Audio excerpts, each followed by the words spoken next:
இந்த 2025ஆம் ஆண்டை அஜித் குமாருக்கான ஆண்டு என்றுதான் சொல்ல வேண்டும். நீண்ட நாட்களாக விழாக்கள், பிரஸ் மீட்கள், பொது நிகழ்ச்சிகள் என்று எதிலும் தலை காட்டாமல் இருந்தவர் அஜித். இதனால் அவரின் ரசிகர்கள் சோக மோடிலேயே சுற்றி திரிந்தனர். தற்போதுதான் போட்ட அத்தனை ரூல்ஸ்களையும் உடைத்தெறிந்து மீண்டும் பொது விழாக்களில் அஜித் பங்கு பெற ஆரம்பித்துள்ளார். விடாமுயற்சி, குட் பேட் அக்லி என 2 படங்கள், கார் ரேசிங்கில் அடுத்தடுத்து வெற்றி, பத்மபூஷன் விருது என அஜித்துக்கு இந்த ஆண்டு உண்மையிலேயே சிறப்பானதாக அமைந்திருக்கிறது. அத்துடன் ஊடகங்களுக்கும் மீண்டும் பேட்டி அளிக்க ஆரம்பித்து இருக்கிறார். அந்த வகையில் அண்மையில் அளித்த பேட்டி ஒன்றில் அஜித் பல்வேறு விஷயங்களை மனம் திறந்து பேசியுள்ளார். சொந்த வாழ்வு மற்றும் விருது குறித்து, இப்போதும் மனதளவில் மிடில் கிளாஸாகத்தான் என்னை உணர்கிறேன். பத்மபூஷன் விருது கிடைத்ததை இன்னும் என்னால் நம்பவே முடியவில்லை. பட்டங்களில் நம்பிக்கை இல்லை, அதனால் அது தேவையில்லை.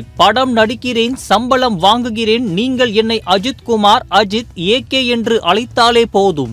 எனக்கு பிடித்த வேலைகளை விரும்பி செய்கிறேன். என்னை எவ்வளவு சாதாரணமாக வைத்துக் கொள்ள முடியுமோ அவ்வளவு சாதாரணமாக வைத்துக் கொள்கிறேன். மக்கள் என் மீது எக்கச்சக்க அன்பு வைத்திருக்கிறார்கள். நான் எந்த துறையில் என்ன செய்தாலும் ஆதரவையும் அன்பையும் அள்ளித் தருகிறார்கள். அவர்களுக்கு நன்றி கடன் பட்டிருப்பதாக உணர்கிறேன். என்னுடைய குடும்பம் எனக்கு எப்போதும் துணையாக இருக்கும். மனைவி ஷாலினி, என் குழந்தைகளுக்கு நன்றி. என்னுடைய வெற்றி, தோல்வி என எல்லாவற்றிலும் உறுதுணையாக இருப்பது அவர்கள்தான். எல்லோருக்கும் என் நன்றிகள். இந்த விருது நான் சரியான பாதையில்தான் பயணித்துக் கொண்டிருக்கிறேன் என்று ஊக்கமளிக்கிறது. இவ்வாறு பேசியுள்ளார். குட் பேட் அக்லி படத்தில் அவரு ரூல்ஸ் எல்லாம் பிரேக் பண்ணிட்டு வருவாரு என்று ஒரு வசனம் வரும். தற்போது அஜித்தின் நிஜ வாழ்க்கையிலும் அதுதான் நடந்து கொண்டிருக்கிறது.